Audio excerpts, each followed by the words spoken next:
और कक्षा 8 की क्लास हिंदी के है, इसमें आपको बहुत बहुत स्वागत करती हूँ। पार्ट 2 का है नाम जो आत्मविश्वास, उसके कुछ इम्पोर्टेंट और क्या बोलते हैं सारा पूरा अभ्यास हम यहाँ पे कवर कराने वाले हैं आप लोगों को। तो जो उस चैप्टर में प्रश्न उत्तर दे रखे हैं, आपके पास किताब होगी, उससे आप देख लेना, मिलान कर लेना। सभी प्रश्नों को यहाँ पे मैंने लिया है। तो चलिए प्रश्न नंबर पहले से अब शुरू करते हैं। निम्नलिखित शब्दों के अर्थ शब्दकोश से खोजकर लिखना है। तो देखिए, दुर्भाग्य का हो गया बुरा भाग्य या बदकिस्मती। फिर आत्महीनता का हो गया स्वयं को कम समझने का भाव रखना, आत्मविश्वास की कमी। ठीक है। एकाग्रता का अर्थ हो गया किसी एक विषय पर ध्यान केंद्रित करना या तल्लीनता। क्षमता का अर्थ होगा योग्यता या सामर्थ्य। फिर अगला होता है विश्वविख्यात का संसार भर में प्रसिद्ध। तल्लीनता का अर्थ होता है किसी कार्य में पूरी तरह से लीन होना या मग्न होना। फिर अभंग का अर्थ होता है जो भंग ना हो सके या अखंड। सुगमता का अर्थ होता है आसानी और सरलता। दुविधा का अर्थ होता है असमंजस या संशय। यथा पूर्व यानी पहले जैसा था, पूर्ववत। ठीक है। फिर आता है अविचल। तो अविचल का अर्थ होता है स्थिर या अटल। सूक्ति का अर्थ होता है अच्छी बात या सुंदर कथन। फिर अखंड का अर्थ होता है जिसके टुकड़े ना किया जा सकें या संपूर्ण। ठीक है। फिर मर्सिया का अर्थ होता है किसी के मरने पर गाया जाने वाला शोक गीत। फिर अगला प्रश्न है निम्नलिखित प्रश्नों के उत्तर संक्षेप में देना है। पहला प्रश्न है बाली को क्या वरदान प्राप्त था। उत्तर है बाली को यह वरदान प्राप्त था कि जो भी उसके सामने युद्ध करने आता उसकी आधी शक्ति बाली में समा जाती थी। फिर दूसरा प्रश्न है राम बाली के सामने आकर क्यों नहीं लड़े। तो उत्तर आता है राम बाली के सामने आकर इसलिए नहीं लड़े क्योंकि उन्हें पता था कि बाली के पास यह वरदान है कि सामने वाले व्यक्ति की आधी शक्ति उसमें समा जाती है। यदि राम सामने आते तो उनकी आधी शक्ति बाली में चली जाती, जिससे बाली को हराना कठिन हो जाता, इसलिए उन्होंने छिपकर वार किया था। फिर तीसरा प्रश्न आता है कृष्ण ने महाभारत में सर्वोत्तम काम क्या किया। तो उत्तर है कृष्ण ने महाभारत में अर्जुन को गीता का उपदेश देकर धर्म और कर्म का मार्ग समझाया, जिससे अर्जुन ने युद्ध करने का निर्णय लिया। यह उनका सर्वोत्तम काम था। ठीक है। क्या काम था तो ये बता दिया है। प्रश्न नंबर तीसरा है निम्नलिखित प्रश्नों के उत्तर विस्तार से लिखिए। तो पहला प्रश्न है, इसमें विस्तार से उत्तर देना है। सामने वाले की आधी ताकत अपने में खींच लेने की शक्ति हम सब में है, कैसे।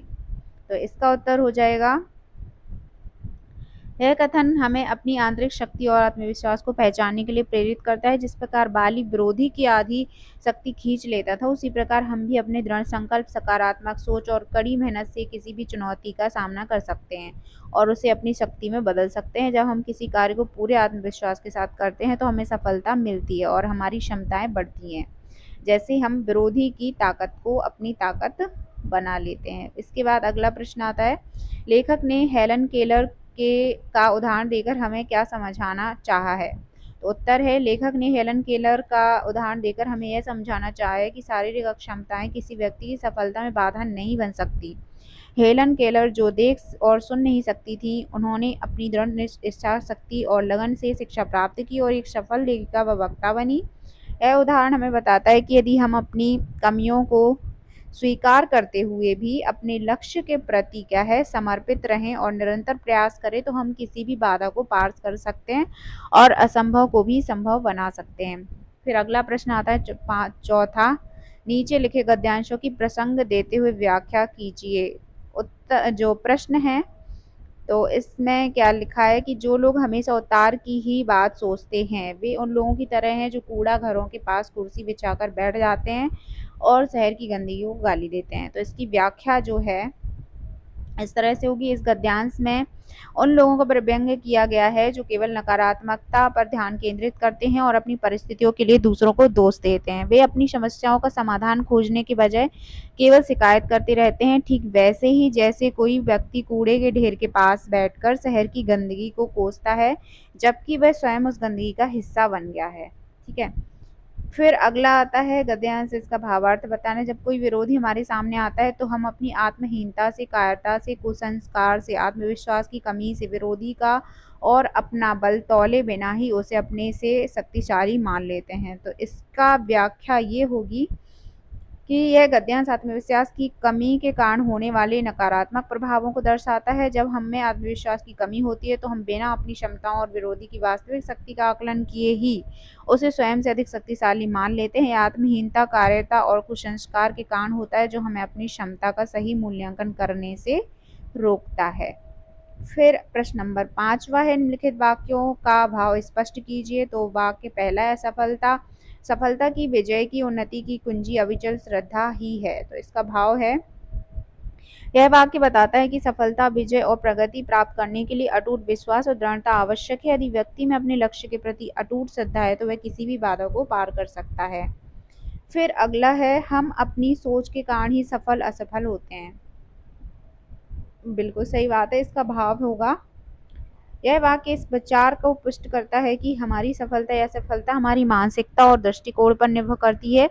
यदि हमारी सोच सकारात्मक और आत्मविश्वास से भरी है तो हम सफल होंगे, अन्यथा नकारात्मक सोच हमें असफलता की ओर ले जाएगी। फिर अगला आता है, हम में आत्मविश्वास हो तो इससे हम विरोधी को आत्महीन कर सकते हैं। इसका भावार्थ होगा, इस वाक्य का अर्थ है कि यदि हमें दृढ़ आत्मविश्वास है तो हम अपने विरोधियों को मानसिक रूप से कमजोर और हीन महसूस करा सकते हैं। हमारा आत्मविश्वास उन्हें हतोत्साहित कर सकता है और उन्हें अपनी क्षमताओं पर संदेह करने पर मजबूर कर सकता है।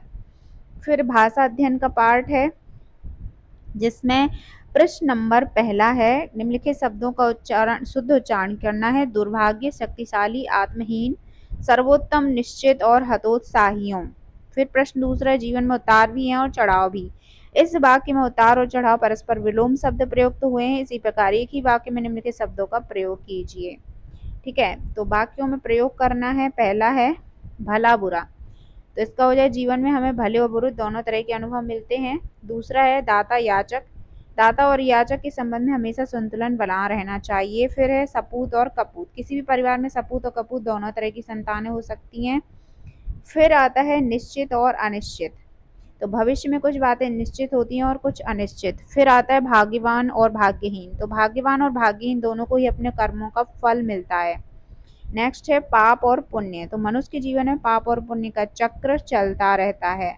और आखिरी है सुख और दुख, तो जीवन में सुख और दुख सिक्के के दो पहलू हैं। तो इस तरह से दोनों शब्दों का वाक्यों में प्रयोग हो जाएगा।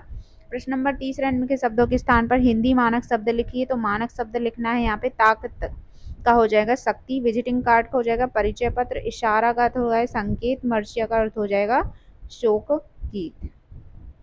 फिर है प्रश्न चौथा, निम्नलिखित शब्दों में प्रयुक्त प्रत्यय और उपसर्ग पहचान करके अलग अलग करना है।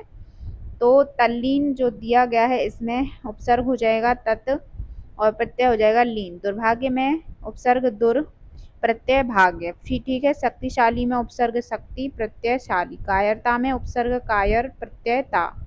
एकाग्रता में उपसर्ग होगा एकाग्र और प्रत्यय होगा ता। खंडित में उपसर्ग होगा खंड और प्रत्यय होगा इत। क्या होगा? इत। फिर है अभागा, तो इसमें उपसर्ग होगा आ और प्रत्यय होगा भागा। ठीक है, फिर पांचवा प्रश्न आता है, निम्नलिखित सामाजिक पदों का समास विग्रह करते हुए उनमें निहित समास पहचान कर लिखना है। तो आत्मविश्वास है आत्मा पर विश्वास, इसमें समास होगा तत्पुरुष समास। और कूड़ा घर में कूड़े का घर तत्पुरुष समास।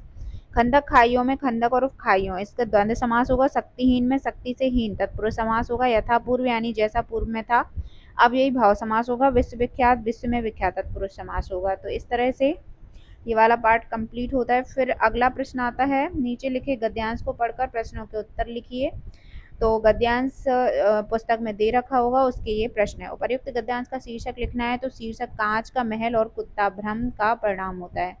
ठीक है, इस तरह शीर्षक हो जाएगा। फिर अगला इस गद्यांश में प्रयुक्त मुहावरों को छांटिए और अपने वाक्य में प्रयोग कीजिए। मुहावरा होगा दिल धड़कना, वाक्य प्रयोग हुआ परीक्षा का परिणाम आने वाला था इसलिए मेरा दिल धड़क रहा था। फिर है महल में कुत्ते को अपने चारों ओर कुत्ते क्यों दिखाई दे रहे थे, ये प्रश्न है गद्यांश से रिलेटेड। तो इसका आंसर है, महल में कांच की दीवारें थी जिनमें कुत्ते को अपनी ही परछाई अन्य कुत्तों के रूप में दिखाई दे रही थी। अगला प्रश्न है, कुत्ते ने भौंकना क्यों शुरू किया, क्योंकि कुत्ते ने अपनी परछाई को दूसरे कुत्ते समझकर उनसे अपनी शान दिखाने और उन्हें डराने के लिए भौंकना शुरू किया। फिर अगला प्रश्न है, उपर्युक्त गद्यांश से में से साधारण वाक्य, मिश्रित वाक्य और संयुक्त वाक्य छांट कर लिखिए। तो साधारण वाक्य है, कांच के एक विशाल महल में एक भटका हुआ कुत्ता घुस गया। फिर मिश्रित वाक्य होगा इनमें, उसने इन कुत्तों को देखकर सोचा कि ये सभी कुत्ते उस पर टूट पड़ेंगे और उसे मार डालेंगे। फिर संयुक्त वाक्य कौन सा बनेगा, उसका दिल धड़कने लगा और वह बुरी तरह से घबरा गया। तो ये थे आज के हमारे प्रश्न, यानी कि पार्ट 2 यहाँ पे कंप्लीट होता है, चैप्टर 2 जिसका नाम था आत्मविश्वास। मिलते हैं अगले पार्ट के साथ अगली क्लास में।